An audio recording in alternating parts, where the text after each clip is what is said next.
Muito bem, mês de maio é sempre o mês que nós dedicamos à família. Interceder por nossas famílias, pela salvação dos nossos entes queridos. E eu tenho certeza que muitos de vocês têm no seu coração o peso pela salvação de seus familiares. E durante esse mês nós abordaremos esse tema, marcando gerações. Marcar significa identificar.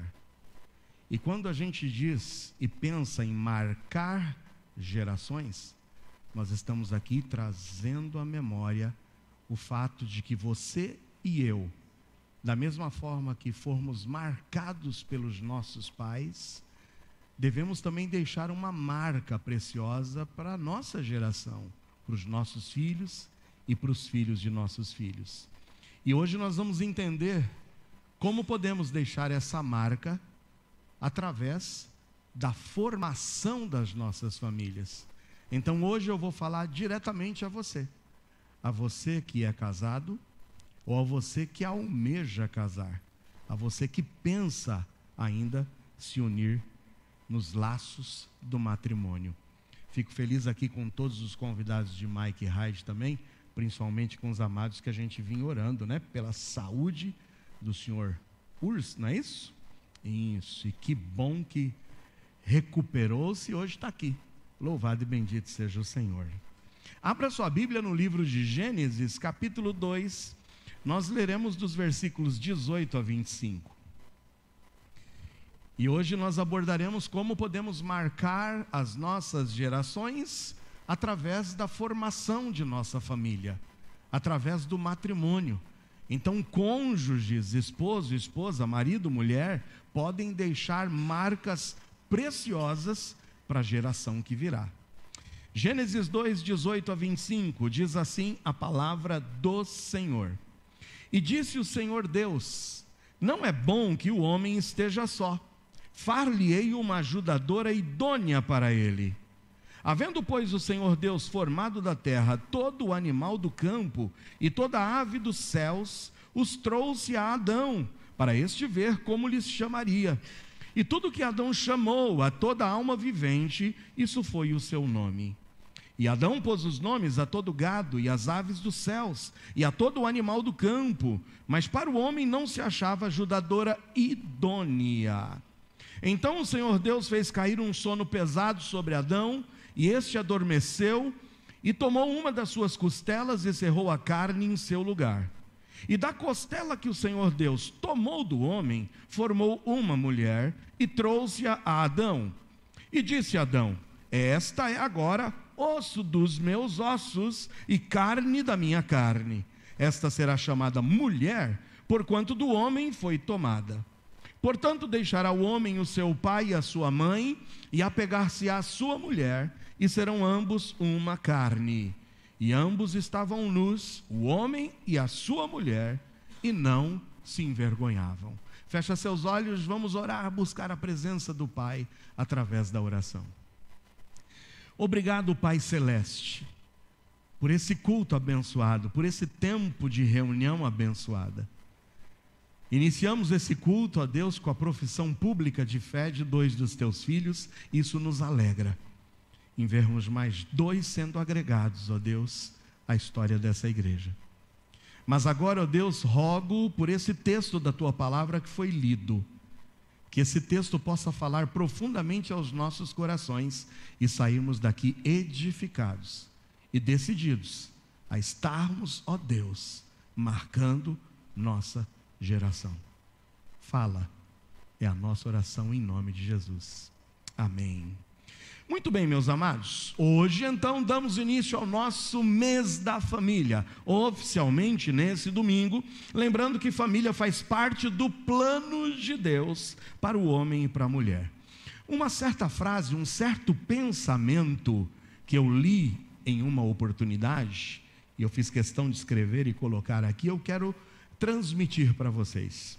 O pensamento diz que família é a base da sociedade e o lugar onde as pessoas aprendem pela primeira vez os valores que os guiarão por toda a sua vida.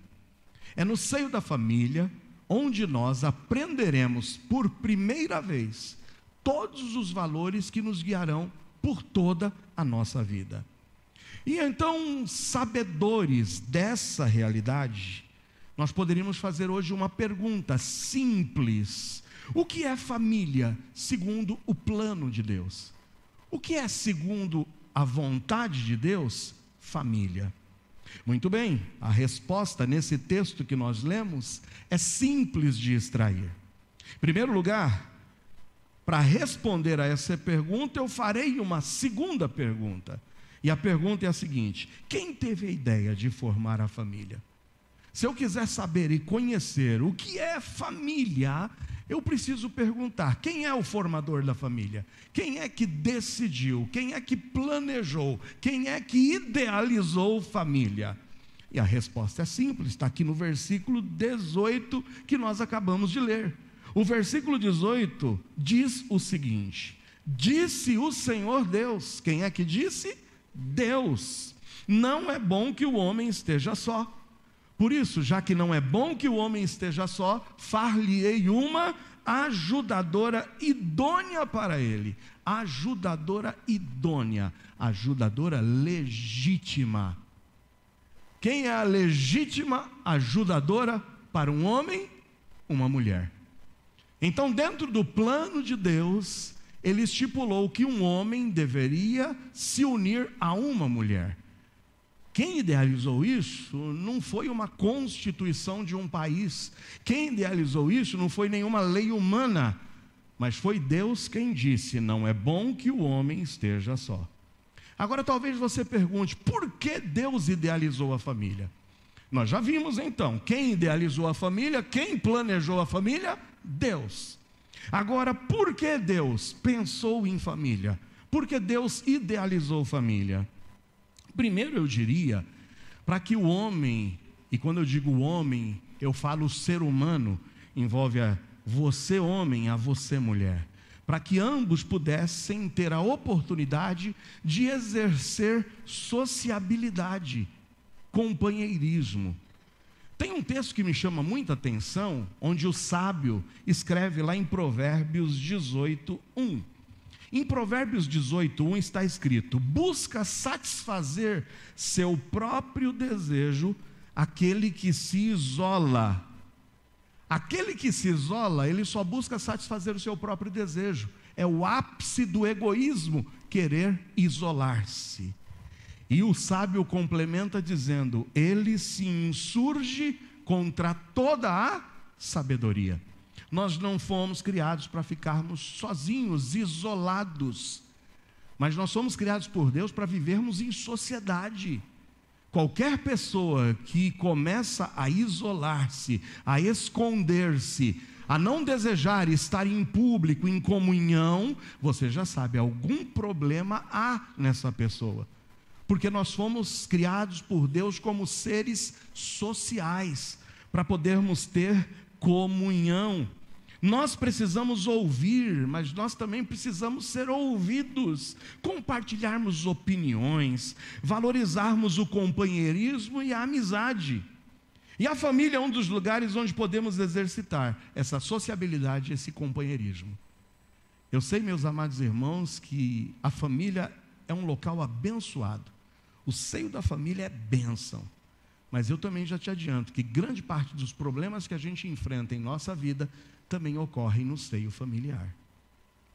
Mas família, de qualquer forma, é plano e é bênção de Deus, para exercer o quê? A sociabilidade e o companheirismo.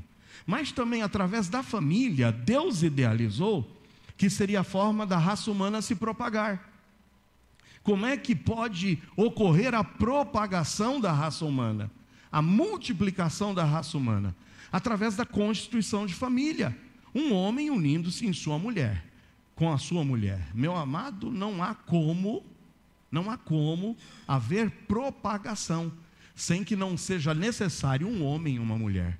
Talvez hoje você diga: ah, pastor, a sociedade evoluiu tanto que hoje existem bancos de óvulos, existem bancos de esperma, de sêmen, e hoje a gente pode fazer fertilização in vitro. Tem gente que quer fazer aí a sua fabricação independente, são mães solos, pais solos. Mas eu te digo, até hoje, e nunca ocorrerá, de que o ser humano, o homem, consiga trazer à vida um outro ser, sem que não seja necessário o produto de um homem e o produto de uma mulher. A semente de um homem e a semente de uma mulher. O homem pode querer perverter, criar tantas outras formas e modelos de família, mas sempre será necessário o homem e a mulher. Porque esse é o plano de quem? Não do Joel Barbosa, não de nenhum país, não de nenhum governo, mas é o plano de Deus. Como é que ocorre a propagação da raça humana?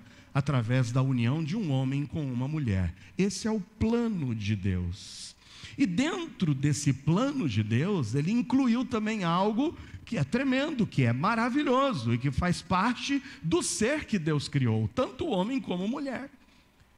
É na família onde nós conseguimos também sentir, gozar o prazer humano. Deus criou o homem e a mulher dotados de sexualidade, de prazer. Então é no seio familiar onde nós podemos exercitar o companheirismo, a sociabilidade, é onde existe a possibilidade da propagação da raça humana, e é onde nós podemos também gozar do prazer que Deus determinou para os cônjuges.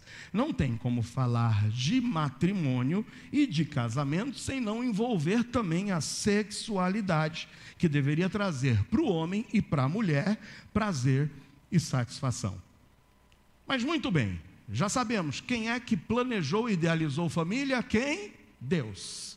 Porque Deus idealizou a família? Sociabilidade, propagação da raça, prazer humano. A outra pergunta que eu gostaria de fazer é: como podemos formar família, então? Dentro desse plano de Deus, como é que a gente forma uma família? E está aqui no versículo 24 do texto de Gênesis 2, um dos versículos mais conhecidos por você, por mim, porque não tem casamento em que a gente não ouça esse versículo sendo citado. Em Gênesis 2:24 está escrito: portanto deixará quem? O homem. O homem deixará seu pai e sua mãe, apegar-se-á a quem? A sua mulher, e serão ambos uma carne. Está aí a fórmula. Como é que a gente constitui família, pastor? Através da união entre um homem e uma mulher. Governos mudam, sociedades mudam, culturas mudam, mas a palavra de Deus permanece, subsiste eternamente. E esse é o plano constituidor de família de Deus, quer queira ou quer você não queira. Eu sei que muitos se levantam dizendo, e essa semana que se passou mesmo, uma apresentadora de uma dessas emissoras de TV, uma telejornalista, disse que se nós lêssemos a Bíblia em praça pública, nós estaríamos sujeitos, ao lermos a Bíblia, em sermos presos. E sermos, sim, sabe, enquadrados em vários delitos, em vários tipos penais. Porque muitos dizem que a Bíblia é homofóbica, é misógina, que a Bíblia é xenófoba. Não, a palavra de Deus subsiste eternamente. O que o Senhor disse, o que o Senhor determinou, é o que permanecerá até os fins dos tempos. Porque o mundo passa, e toda a sua concupiscência, mas o que faz a vontade do Senhor permanece por quanto tempo? Para sempre. Pode passar o mundo, mas não passará um jota em nenhum tio sem que essa palavra não se cumpra. O que eu estou falando para você é o que, dentro da minha liberdade de pastor e liberdade religiosa, de abrir a palavra de Deus e dizer o que a Bíblia diz. Não somos preconceituosos, não precisamos pisar em ovos, mas precisamos anunciar o que Deus diz. E o que Deus diz é que a forma que Ele estabeleceu para se constituir família é o homem deixando seu pai e sua mãe. Intencionalidade e responsabilidade. Tem aí muitos jovens querendo casar, mas tem condições de sair da casa dos pais? É a primeira coisa. Tem que sair. Ah, eu quero casar, mas quem vai pagar minhas contas é o meu pai e a minha mãe. Não, deixará o homem pai e mãe, unir-se-á à sua mulher. Sabe o que é isso? É publicidade. Existe uma forma solene no nosso país para se constituir casamento. E sabe o que é? Você vai dentro do tempo hábil e oportuno, no seu cartório de registro de pessoas naturais, vai lá em Embu-Guaçu, na rua Independência, e você vai dar entrada. Você e a sua esposa, sua futura esposa, a quem você vai se unir. E vocês vão dizer: queremos casar. Vai ser feito todo o processo e vocês se unirão através de um registro civil. Essa é a forma solene, essa é a forma correta, essa é a forma que todo cristão, que todo aquele que ama a Deus e a sua palavra deveria idealizar e fazer. Qualquer coisa fora disso não é vontade de Deus. Eu não ouvi amém. Amém. Louvado seja Deus. É assim que é feito e é assim que deve ser. Se é pelo casamento, se a única forma de constituir família aos olhos de Deus é pelo casamento, aí eu pergunto: qual é o modelo de casamento idealizado por Deus? Se o Senhor criou família com uma finalidade, sociabilidade, propagação da raça e prazer humano, qual é o modelo de família criado por Deus? Não tem outro modelo, a não ser o modelo que se pauta entre união de seres de mesma espécie. Primeiro, quando Deus diz, é o homem se unindo à mulher, mesma espécie. E a definição biológica de espécie é um grupo de organismo capaz de se reproduzir e originar descendentes férteis. Qual é a única forma de que dois seres de mesma espécie podem se unir e originar daí descendentes férteis? É através da união de um homem e de uma mulher. Se um homem se unir a uma cadela, não sai nada. Se uma mulher se unir a um bode, não dá em nada. E talvez vocês estão dizendo: pastor, o que é isso? Vocês sabiam que existem distúrbios, e um dos distúrbios é chamado de zoofilia, bestialidade, que são seres humanos querendo se relacionar com animais? Deus não criou o homem para se relacionar com animais, mas para se relacionar com gente da mesma espécie. Só que gente da mesma espécie e de sexo diferente. Segundo a vontade de Deus, o casamento, para constituir família, é entre seres de mesma espécie, seres humanos. Porém, uma união heterossexual, um homem e uma mulher. Está aqui na Bíblia: deixará o homem pai e mãe e se unirá a quem? A sua mulher. A vontade de Deus é pautada em uma união heterossexual. Por isso, qualquer coisa que fuja desse propósito não é vontade de Deus. Eu não estou dizendo que a pessoa não pode exercer isso dentro do seu livre-arbítrio. Ah, eu não quero fazer assim, faça como quiser. Mas a Bíblia estabelece qual é a vontade de Deus. E nisso, irmãos, a gente não consegue mudar. Eu não consigo chegar aqui agora e rasgar esse texto. O que eu posso fazer é propagar para você o que Deus diz. Mas todo ser humano tem a liberdade de tomar a decisão que quiser. Mas muito bem, já vimos que é uma união em seres da mesma espécie, uma união heterossexual e uma união monogâmica. Deixará o homem seu pai e mãe e se unirá a sua mulher. Não é os homens com a mulher, nem o homem com as mulheres. O que Deus idealizou para a constituição de família é uma união entre seres da mesma espécie, de sexo diferente e uma relação monogâmica. Qualquer coisa que fuja disso, irmãos, e tem gente levantando isso aí. É relacionamento aberto, já viram isso? Aberto, você pode se relacionar com quantos você quiser ou com quantos eu quiser, e a gente se encontra à noite em casa e está ótimo. Você cozinha lá, faz o arrozinho, a gente janta juntos, mas você tem a liberdade de sair com quem você quiser e eu também. Isso não faz parte do plano de Deus. Isso, na realidade, é pecado, é fornicação, é adultério, é imoralidade. Muito bem. Em cima de todas essas definições preliminares, é por isso que nós precisamos cada vez mais buscar o fortalecimento e a valorização do casamento, que continua e continuará sendo, aos olhos de Deus, o legítimo formador da família. E é dessa forma que nós marcaremos nossas gerações. Isso não muda. E nós precisamos deixar essa marca indelével, que não se apague, para todas as nossas gerações. Pai, valorize isso, defenda isso para os teus filhos. Propague isso abertamente. Amados, essa semana, mais especificamente quarta-feira, 10 de maio. Sabe o que acontece na próxima quarta-feira, dia 10 de maio? Ninguém sabe.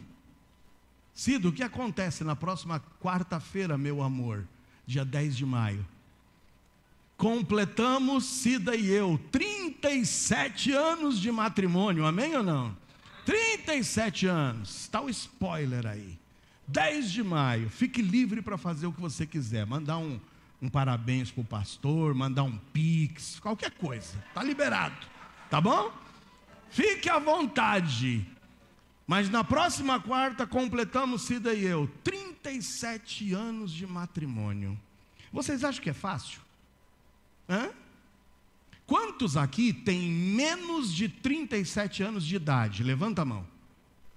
Olha aí, ó, quanta gente novinha, menos de 37 anos de idade. O que vocês não têm de idade, eu tenho convivendo com aquela preciosidade. Isso. Que muitos de vocês não têm de idade, eu tenho de convivência com ela. Isso eu só estou contando o dia que a gente selou isso, através do matrimônio, porque me casei com 21 anos, mas nós nos conhecemos assim e decidimos caminhar para o matrimônio quando tínhamos 18 anos de idade.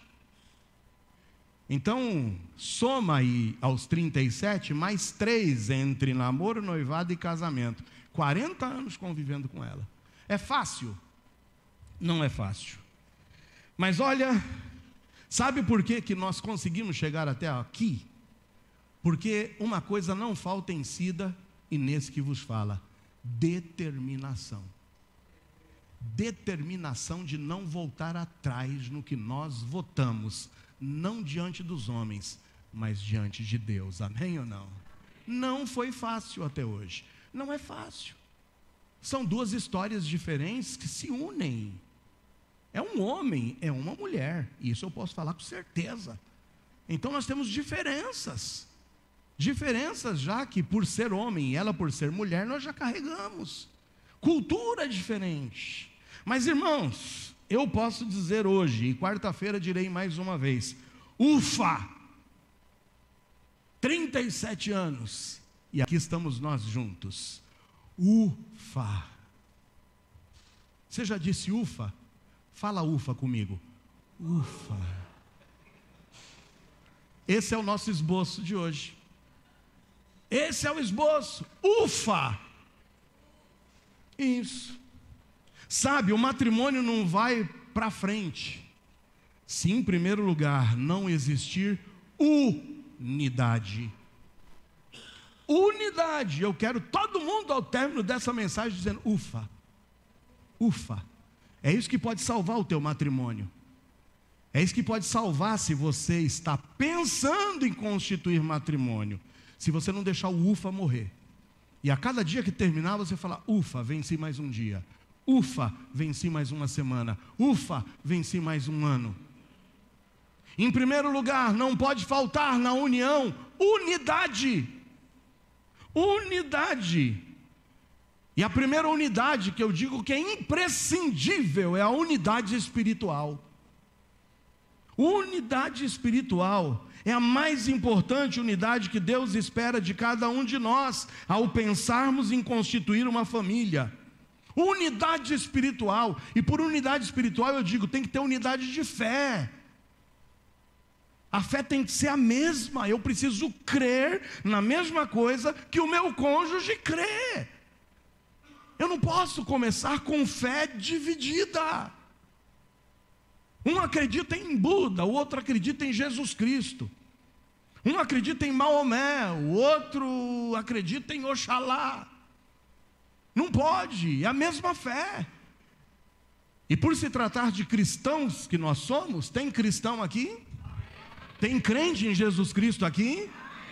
Então, meu amado, se você está pensando em constituir um matrimônio, vai procurar alguém que compartilhe da mesma fé. Primeiro ponto, não tem como dar certo, se não é a mesma fé. Se você não batalha pelos mesmos valores cristãos. Meus amados, viver esses valores, mas não somente viver meu cônjuge e eu, mas eu também impor aos meus filhos, enquanto estão debaixo da minha cobertura, a que também vivam esses valores cristãos e espirituais. E aí eu pergunto para você, se o teu esposo não é cristão, porque foi uma escolha tua que ele não fosse, como que você pode esperar que o teu esposo que não é cristão possa obedecer o que a Bíblia diz? De te amar da mesma forma que Cristo amou a sua igreja e se entregou por ela. Qual é o referencial de amor de um homem cristão? Amar como Cristo amou a sua igreja, a ponto de entregar-se por ela. Teu esposo não é cristão, como é que você vai esperar isso dele?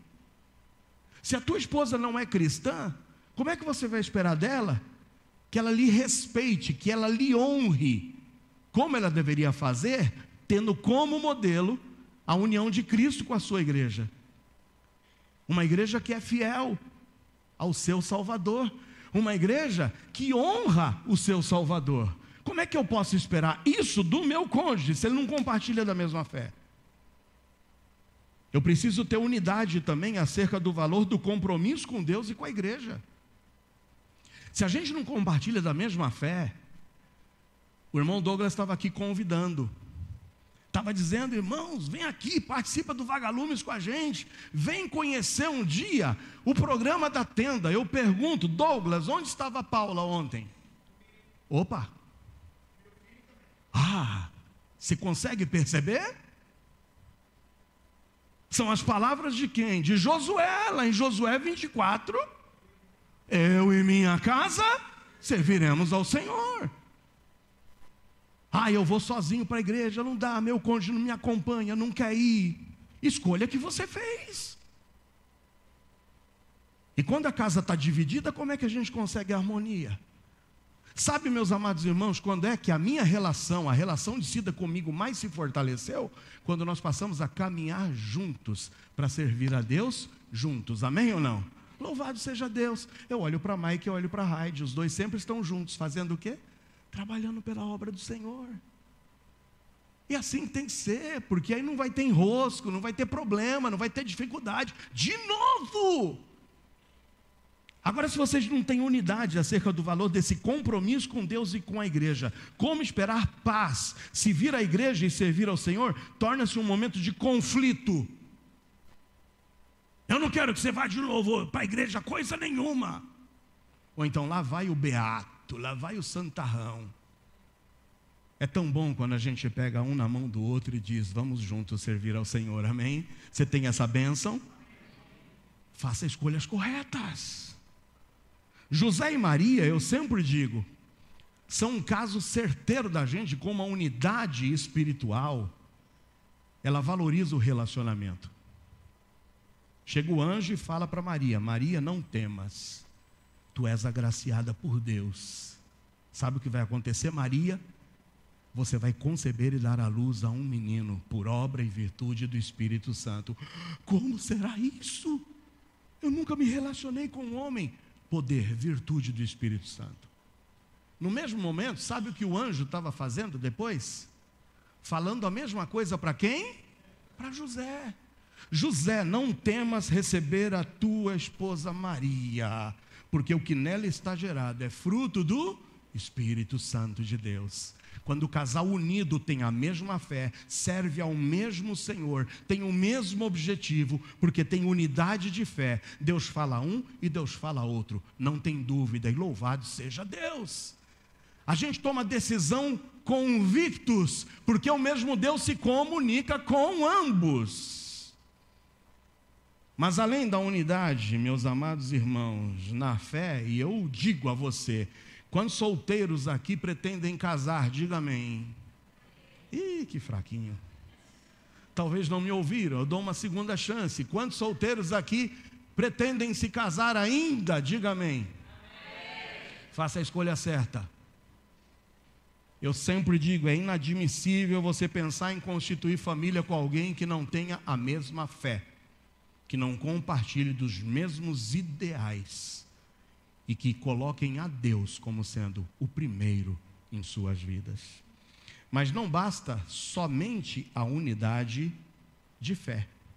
Precisa ter unidade de propósito e de alma. Amós 3,3 diz: porventura andarão dois juntos se não estiverem o quê? De acordo. Ainda que haja unidade espiritual, se faz necessária a unidade de propósito. É impossível, eu sei, concordarmos em tudo. É impossível Cida e eu concordarmos em tudo. Nós temos diferenças, mas é necessário concessão. Tem algumas coisas que não são tão graves em a gente discordar. Isso não deveria ser causa de espanto. Eu, por exemplo, gosto de churrasco com a carne no ponto. Você tem que pegar o garfo, apertar a carne, tem que sair aquela aguinha gostosinha, né? Agora, Cida, se eu oferecer isso para ela, não dá certo. Para ela eu tenho que deixar mais 15 minutos ali na brasa, para ficar pretinho ali, torradinho, parecendo um carvão. Aí eu ofereço para ela. E ela enche os olhos de alegria e fala: que carne gostosa. E eu falo: estraguei uma carne para poder dar para ela. E não adianta, irmãos, 37 anos assim. E aí eu tenho que saber que eu preciso preparar a carne dela sempre 15 minutos depois. Eu vou ficar brigando? Eu vou ficar discutindo? Eu vou criar caso? Ah, não dá, incompatibilidade de gostos de carne, vamos nos separar, não é possível. Agora tem circunstâncias que, meus amados, é necessário que haja unidade. Quais são os seus sonhos? E quais são as suas prioridades? Hoje tem um casal que estava almoçando com a gente lá. E é um casal que eu não sei, né? Estão aí dizendo que pretendem aí, né? Eu vou dar um spoilerzinho só, né? Eu conheço essa menina desde quando ela nasceu. E tinha um cabra lá. Mas eu sei que estavam conversando. Ele está fazendo o curso universitário dele, ela está fazendo uma segunda graduação, e eu sei que conversa de cá e conversa de lá. Aí eu pretendo, e pedindo algumas orientações, né? O cidadão sabe que o pai da moça já tirou a OAB, que é advogado, tudo, e aí é difícil, é fácil, porque o cidadão está fazendo o mesmo curso de direito, né? Não sei se ele está querendo se aproximar, para querer já que eu ajude, alguma coisa assim. Mas o que acontece? O que eu estou dizendo é que os dois estavam ali conversando e existem planos em comum. Se ele está pensando em uma carreira e ela está seguindo uma outra carreira, as duas carreiras convergem ou as duas carreiras vão se opor um ao outro? Imagine eu, quando o Senhor me chamou para o pastorado, e que eu tive que chegar para a dona Cida e falar: olha, Deus está me chamando. Eita, eu não casei com um pastor. E de fato, ela não tinha casado com um pastor. Ela tinha casado com um cara que tinha feito o curso técnico em mecânica, que estava empregado numa empresa, estatal, estava bem, tranquilo, mas eu falei: a gente vai ter que largar tudo para eu ir para a obra e ir para o ministério. Teve um baque no começo? Teve. Mas lembra, quando a gente tem unidade espiritual, o que acontece? Maria, não temas, você foi agraciada pelo Senhor. E no mesmo momento, está Deus falando: José, não temas em receber Maria, porque o que nela está gerado é fruto do Espírito Santo. E sabe o que aconteceu? Nós estamos juntos, só aqui nessa igreja, em setembro desse ano, a gente vai completar 15 anos juntos aqui servindo ao Senhor, amém ou não? 15 anos. Porque a gente precisa sentar para saber quais são nossos propósitos, nossas prioridades, quais são nossos sonhos. E tem que ter unidade nisso.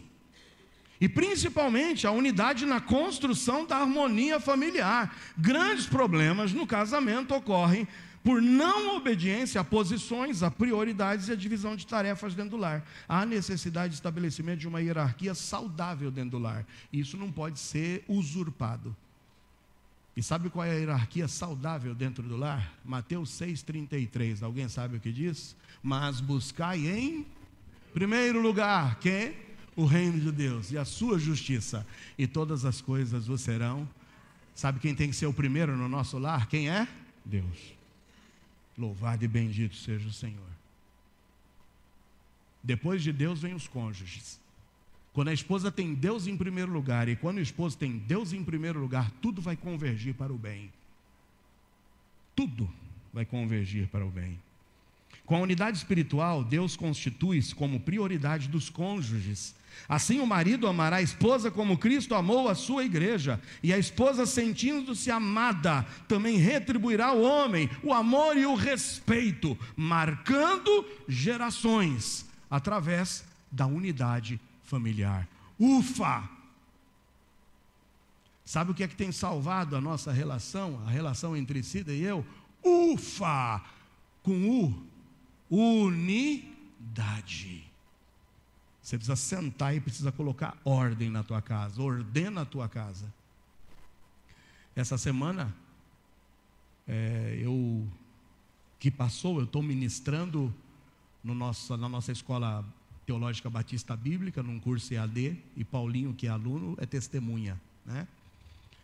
Eu falava essa semana sobre alguns dos reis, e vocês se lembram do rei Ezequias? Vocês se lembram dele?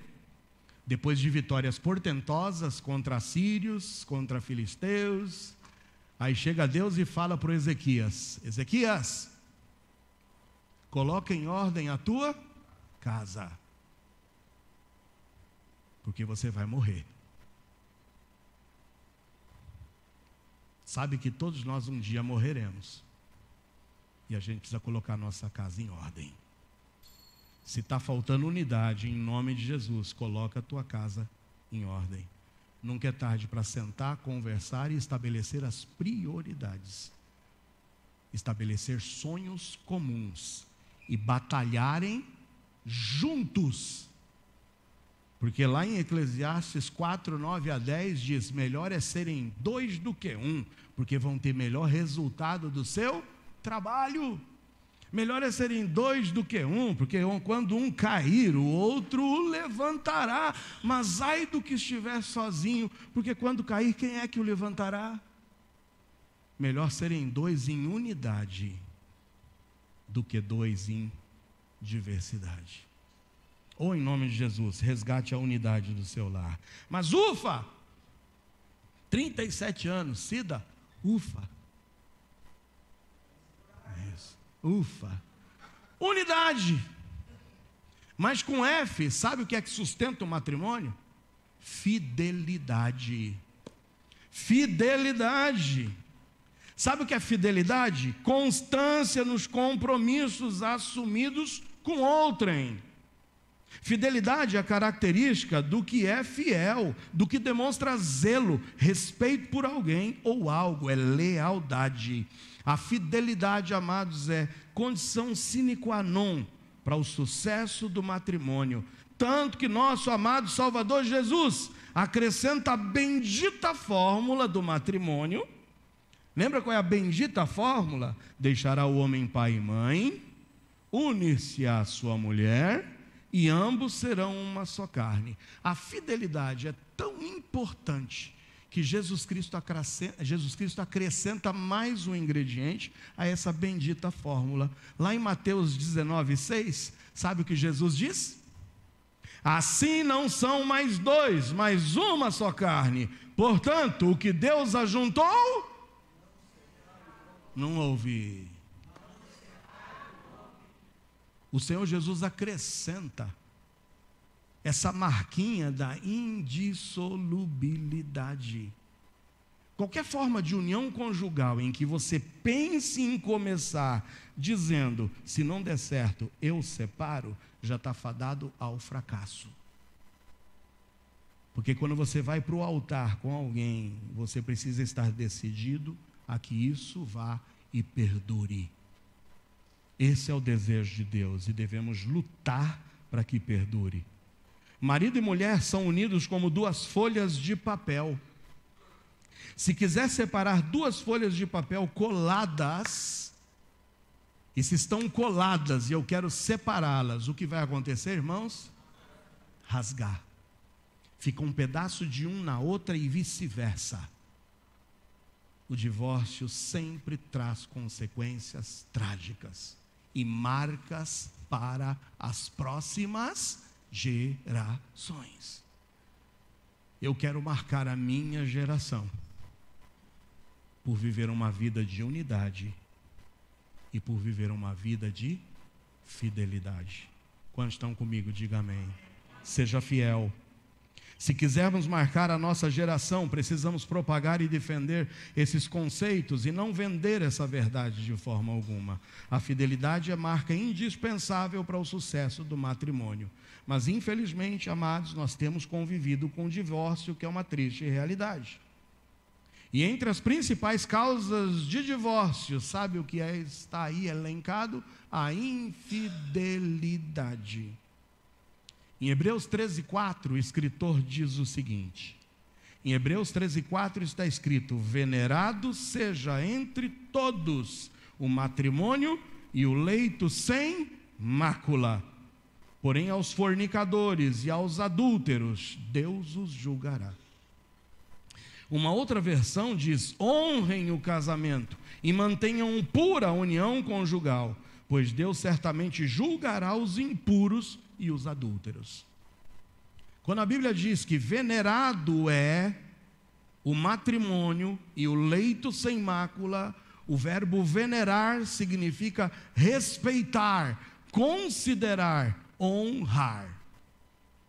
E por honrar, leia-se, prestar respeito, expressar glória e louvor. O matrimônio é tão importante para Deus, que nesse texto o autor bíblico nos conclama a dedicarmos um lugar de honra, um lugar de destaque ao casamento. E não é à toa que o inimigo procura a todo custo destruir essa instituição divina. Existe um pastor, creio que muitos de vocês conhecem, o pastor Josué Gonçalves, que tem o seu ministério pautado em auxiliar matrimônios em crise. E o pastor Josué Gonçalves escreve um texto sobre infidelidade. O texto diz o seguinte, a infidelidade é como uma mina explosiva enterrada no caminho do casal. Quem ali pisa, morre ou fica amputado. Nada é mais destruidor para um relacionamento do que a traição.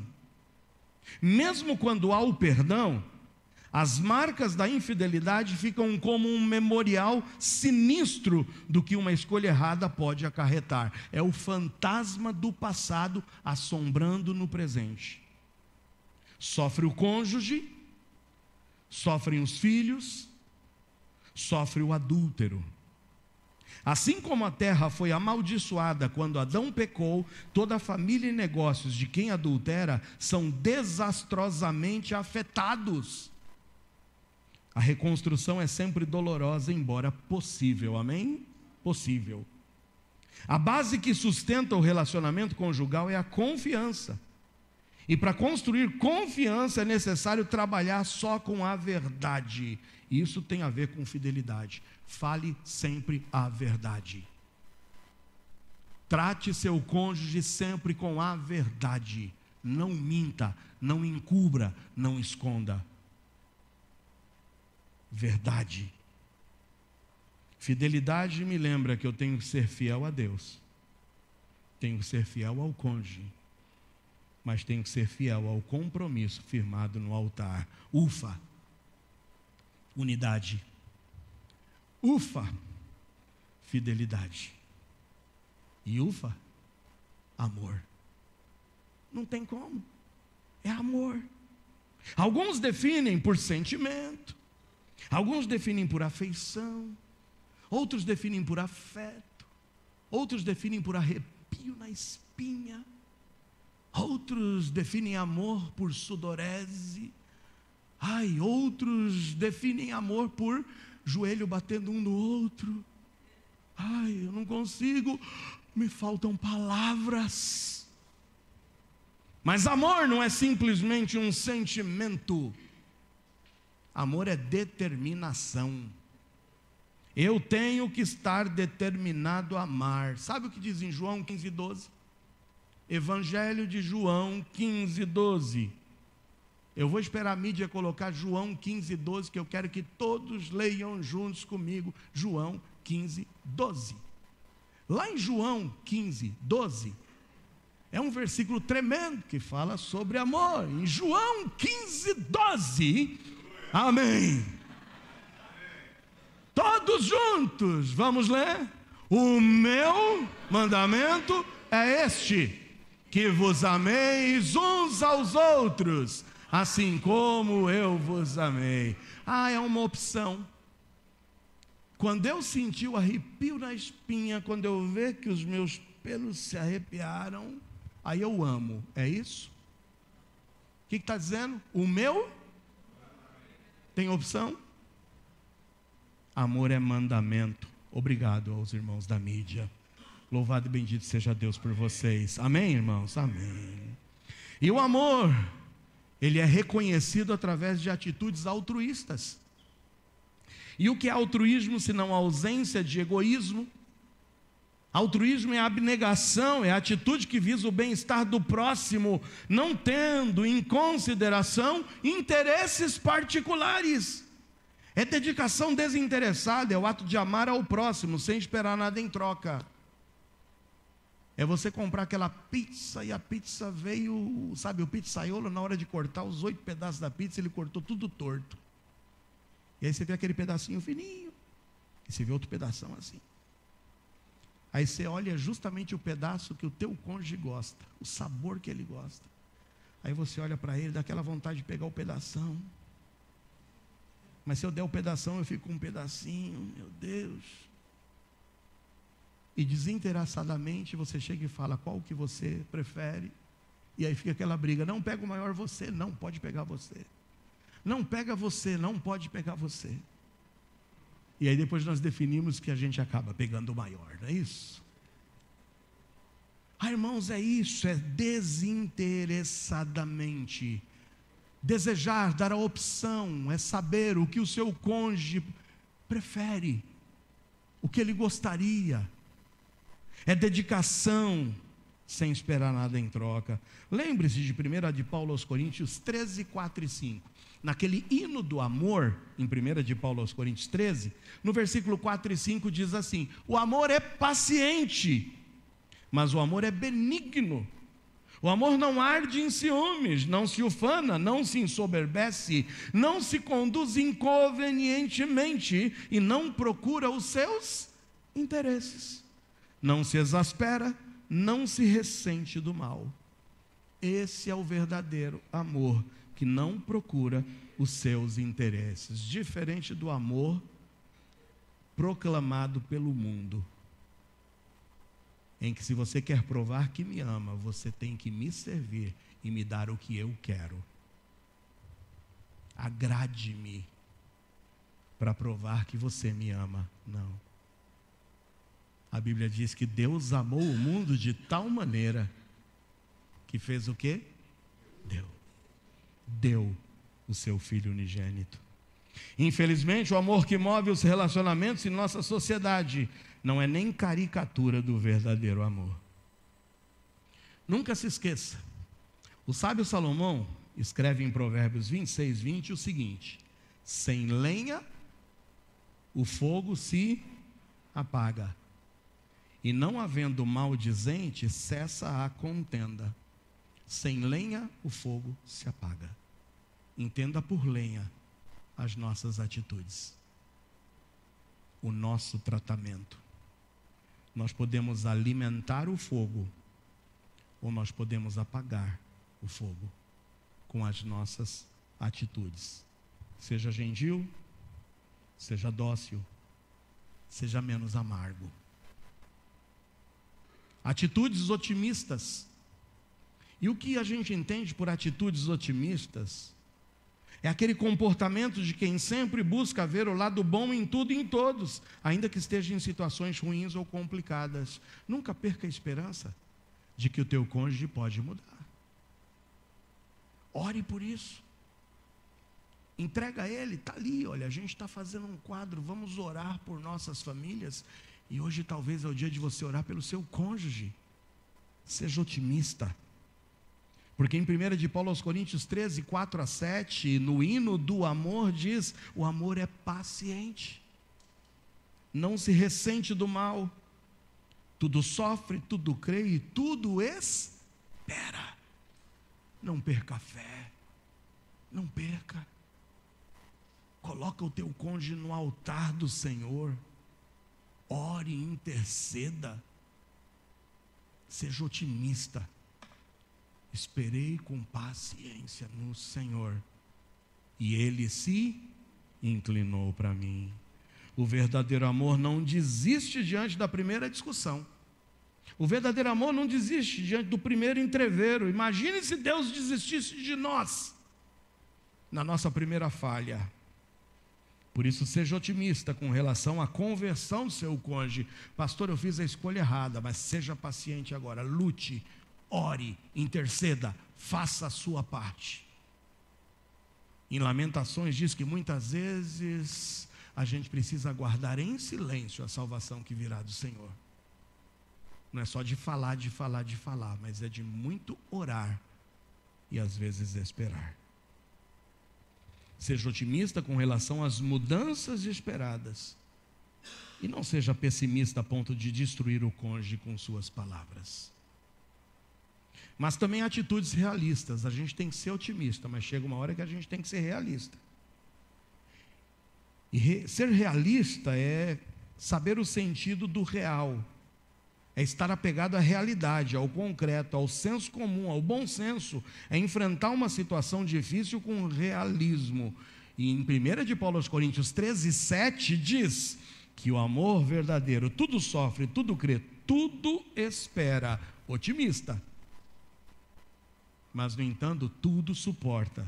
Realista. Eu espero, mas muitas vezes eu vou ter que ser realista. Não adianta eu viver de fantasias, porque eu tenho que saber das limitações também do meu cônjuge e das particularidades de cada um. Homem é diferente de mulher e não adianta você ficar esperando do teu esposo algo que você já sabe. Não vai ser fácil eu conquistar isso. Tem um pouco da personalidade, tem um pouco do caráter, tem um pouco da criação, tem um pouco da marca que ficou da geração passada. E eu preciso ser realista, que não adianta que eu queira que ele se torne um príncipe de uma hora para outra. Ele é meio chucro, pastor. Mas não foi assim que vocês se conheceram? Não é assim que ele era? Ele nunca abriu a porta do carro para você e você agora está reclamando porque ele não abre a porta do carro. E ele diz, é claro que eu abro a porta do carro, porque se eu não abrisse eu não entrava. Chucro. Seja realista. Não fica vivendo de fantasias. Alguns estudiosos dizem que a mulher, alguns estudos, tá? A mulher, ela pensa mais com o seu lado direito do cérebro, que é o mais lúdico, criativo, artístico, emotivo. E alguns estudiosos dizem que a mulher, ela precisa pelo menos botar para fora 20 mil palavras por dia. 20 mil palavras por dia. E se não fala, né? Ai, que vontade de falar. Já os estudiosos dizem que o homem é mais apegado ao lado esquerdo, que é o mais lógico, racional, matemático e exato. E o homem só tem necessidade de 10 mil palavras por dia, metade. Imagina, você quer despejar as 20 mil e ele não consegue nem falar as 10 mil dele. E aí você fala, você não fala nada? Ele, você não deixa eu falar. Não é? Tem as particularidades, irmãos, que constituem cada um de nós. Então a gente precisa ser realista, não viva de sonhos caminhando sobre as nuvens, viva na realidade com os pés no chão. Não se esqueça de que casamento foi planejado e desenhado por Deus no céu, mas o casamento é vivido onde, irmãos? Na terra. E por pessoas imperfeitas. Mas hoje eu quero que você saia daqui decidido e decidida a olhar e dizer: este é o meu Adão. Esse é o Adão que Deus me deu. Está aí do seu ladinho. É o seu Adão. E do lado do Adão, quem é que está? A Eva. Essa é a tua Eva. E não adianta. Lembra de Adão olhando para Eva e falando: ai, que maravilha, Senhor. Essa é osso dos meus ossos, é carne da minha carne. Que maravilha, Senhor. Essa é a mulher que Deus te deu, se você está casado. E esse é o homem que Deus te deu. Eu estou vendo um romantismo no ar. É isso, irmãos. Ufa. Ufa. Que os dois se completem para a honra e para a glória de Deus. E que a gente marque a nossa geração por uma vida de ufa. Vencemos mais uma batalha. Ufa. Unidade. Ufa. Fidelidade. Ufa. Amor. Eu concluo dizendo que hoje damos início ao nosso mês da família. Lembrando que família faz parte do plano de Deus para o homem e para a mulher. Família é a base da sociedade e o lugar onde as pessoas aprendem pela primeira vez os valores que os guiarão por toda a sua vida. E a minha pergunta para ti é: que marcas deixaremos para nossas gerações? Que marcas? Meu pai foi o primeiro da sua família a se converter. Eu já nasci num lar cristão. Fui instruído na palavra de Deus. Casei-me com Cida. Juntos servindo ao Senhor. Levamos e indicamos às nossas filhas qual o caminho da verdade. E hoje eu já tenho o meu netinho por aí. Tudo começou com meu pai, que depois ganhou a sua mãe, a minha avó. Então a gente tem a avó, meu pai, eu, minhas filhas. E eu espero que meu neto, quando chegar à consciência, faça uma decisão por Jesus. E que essa marca do selo da salvação seja o que marque a minha geração. O melhor legado que você pode deixar para os teus filhos é a fé em Deus. Cristo hoje pode curar as feridas abertas. Talvez você hoje esteja sozinho ou sozinha aqui, sem o seu cônjuge. Seu cônjuge talvez esteja em casa, talvez trabalhando, talvez não quis estar aqui com você hoje, ou talvez a tua família tenha chegado ao fim. O divórcio tenha sido o término da tua relação conjugal. Mas hoje você está ouvindo uma palavra que eu posso dizer de todo o coração, pautada nessa palavra: não erre novamente. Se você errou uma primeira vez e deseja reconstruir a sua vida, que você jamais se esqueça do ufa. Quantos podem dizer ufa comigo? Diga ufa. Unidade, fidelidade, amor. Fecha seus olhos, eu quero orar por você e por sua família. Sabe que a oração move montanhas? E a oração chega onde nossas palavras não alcançam? Eu já quero apelar a você. Quarta-feira aqui estaremos em oração e queremos clamar e interceder por nossas famílias. E talvez você esteja fracassando exatamente nesse ponto da tua vida na oração. Coloca agora diante do Senhor, qual é o teu propósito, qual é o teu desejo, onde você tem errado? É na unidade? É na fidelidade? Ou é nas expressões altruístas de amor? Restaura hoje, em nome de Jesus. Pai, entregamos o teu povo, entregamos as famílias em tuas mãos. Queremos rogar por tua bênção. Que a tua bênção esteja sobre nossas famílias. Que a bênção prometida na tua palavra, que estaria por milhares de gerações, seja a bênção que hoje o Senhor possa impetrar na vida de cada um dos teus filhos. Arrependidos aqui estamos, Senhor, naquilo em que erramos. Restaura nossas vidas, restaura nossos lares, restaura a nossa unidade, restaura a fidelidade, restaura o amor. Nós hoje queremos a tua bênção. Abençoa a tua igreja, abençoa as nossas famílias, em nome de Jesus. Amém. Fiquem em pé, vamos louvar ao Senhor. Bênção.